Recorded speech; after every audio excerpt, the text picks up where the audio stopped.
The first time that I was really conscious of someone questioning me stepping away from traditional bedside nursing was perhaps the most discouraging or disheartening because it came from my own colleagues, which I think is always such a shame when your colleagues are not supporting you. So you're working an evening in the PAC, you would happen to be a quiet time in between rushes of patients. So we're all sitting there, around the desk waiting for our next lot of patients to come out, and we're chatting. And I was sort of saying to my colleagues, I'm finishing my master's in nursing ed. It's coming to a close, but I'm interested in doing a PhD. I think I'm looking into that. And one of my colleagues, younger than me, she looked up and she was really quite exasperated, quite angry. And she said, "Why don't you just go to medical school? I mean, you clearly don't want to be a nurse. Why are you here?" Welcome to A Nurse First, a podcast from Sigma Nursing. This is Amanda Shilo, telling her own Nurse First story. I got my nursing education in Melbourne, Australia. My very first job in nursing was in a head injury rehab unit, short-term injuries, and typically most people had had a car accident there. And so it was really interesting because they had a locked unit for people who had post-traumatic amnesia. And you'd see patients who one day had no idea who they were or where they were or what was going on. And then you sort of walk in the next day and it's like the light switch had been flicked on and they completely remembered what had happened. And I learned a lot there. It really helped me consolidate my sort of foundational nursing skills before I moved into other jobs. It was a great place to start work. Now I am a full-time faculty member at Endicott College, which is a small private liberal arts college on the North Shore of Boston, and I teach in the undergraduate program there. Some of the things that I'm really passionate about, apart from my classroom teaching, is that I am the chair of the School of Nursing's Diversity, Equity and Inclusion Committee, or DEI Committee, and I'm also a sitting member of the college-wide DEI Committee. And I also volunteer as a facilitator for Safe Zone training, which is an LGBTQ awareness training program that we offer to faculty and staff and students as well. Before teaching full-time, Amanda balanced a bedside career in a post-anesthesia care unit while beginning her journey as a clinical instructor. Thrilled to find a new passion, she was blindsided by the confusion and sometimes outright scorn she encountered for choosing to work in a different part of the nursing profession. The first moment when I really was sort of challenged about my perhaps unconventional choice of moving away from the bedside was a close friend of mine. We would see each other almost every day because our children went to the same school. We were sitting outside waiting for them to be released from school, chatting as we did every day. I was telling her that I was working in this new role as a clinical instructor and how much I enjoyed it. And she just sort of said to me, "Well, what do you do if you have someone who's too smart to be a nurse? I mean, do you tell them to go and do something else?" And I just was really taken aback. I sort of didn't know what to say. And I just kind of said, "No, we need smart people in nursing too. Why would I tell someone to do something else?" And she said, "Well, they're too smart to be a nurse. They should be a surgeon or something." And she really questioned why I would not push students who were bright or intelligent to go and do something other than nursing. And this was very surprising to me. I really was taken aback, just didn't know how to respond to such a suggestion. Because nurses are required to be intelligent. We have to work hard. We have to know all kinds of different things. And there's no reason why we should be pushed into some other discipline. Nursing and medicine work together perhaps in the same arena, but they're very different jobs, very different approaches. And doctors don't want to be nurses, and nurses don't want to be doctors. If they did want to be a doctor, they would.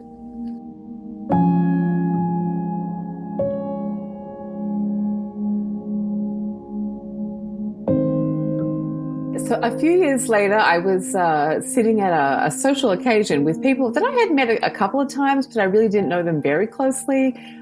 And, we were sort of saying what we did. And I explained, I'm a clinical teacher. I'm pursuing a master's in nursing so that I can be a nurse educator full time. And there was one gentleman in particular who was really quite aggressive in suggesting that I must have picked the wrong profession to begin with. It's like, well, people want to be nurses because they want to take care of patients. Why don't you want to do that anymore?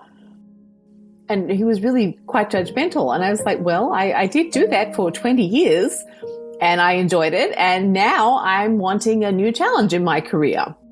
And I always enjoyed having students work with me. And I felt that I was good at mentoring and encouraging people as they learn something new. And that's why I want to be a nurse educator. I enjoy it.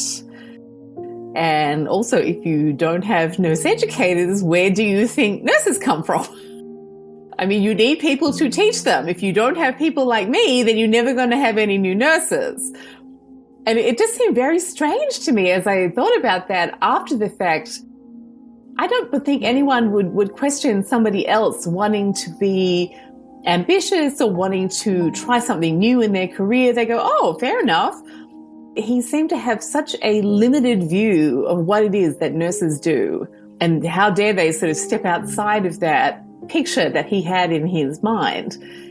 And I started to notice that that view was coming up more and more if you looked for it, that it actually was quite prevalent.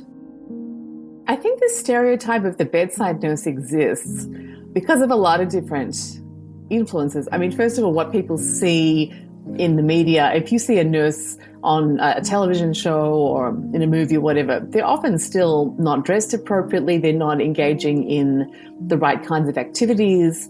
Their interactions with other members of this healthcare team are really not authentic to what is happening today. You also have programs like The View a few years back where they even question, why does a nurse have a stethoscope? And you're like, goodness me, do we not even know nurses use stethoscopes these days? That seems so just completely out of touch.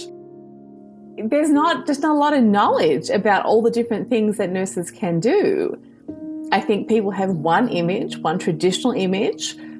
It's still at the bedside with the patient. There's really no images of nursing doing, in other things like informatics or nurse scientists, nurse research, even those kinds of images. People really wouldn't have a good picture of what is actually happening in those kinds of jobs. And I think that's the problem. The public is just not aware of all it is that nurses can do. Having experienced negativity at the hands of this narrow image of our profession, how do you think we can proactively change the perception? I think number one is to educate the public. So to have different types of nursing jobs be more prevalent, be put forward, to have different images of nursing. The COVID pandemic, of course, has really championed nurses and how important we are. But again, what people are seeing and what they're applauding is reinforcing that traditional nursing stereotype. They're really not looking at the nurse scientists who are helping to figure out, ways to help. We ourselves could be better educated and better aware of what it is that nurses can fully do, the full spectrum, the full scope of jobs that are available to us. And we can build one another up rather than pulling people down when they step away from the tradition.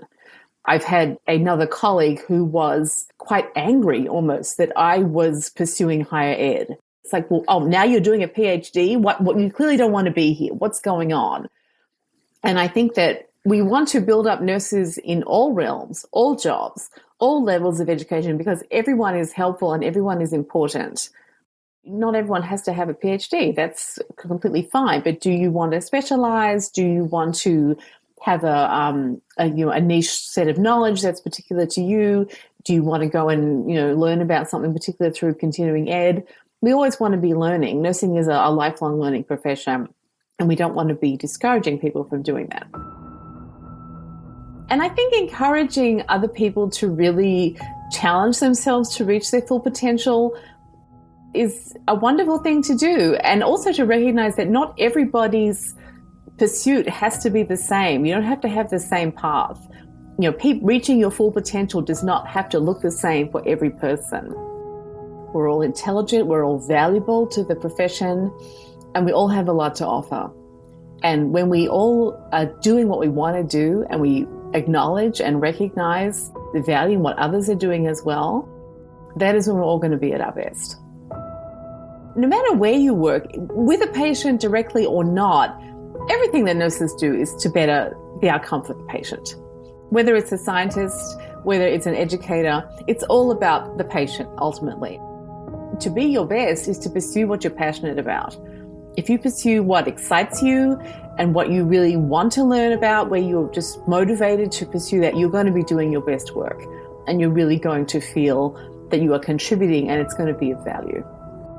I am always wanting to be moving forward, to be improving my own knowledge, my own skills. I can't ever see myself just sitting still and not wanting to learn more. But even though I don't put on scrubs, yes, I am still a nurse and I still apply nursing knowledge in everything that I do and all of my teaching. You know, even though I myself don't actually wear scrubs anymore, I am still a nurse and I always will be.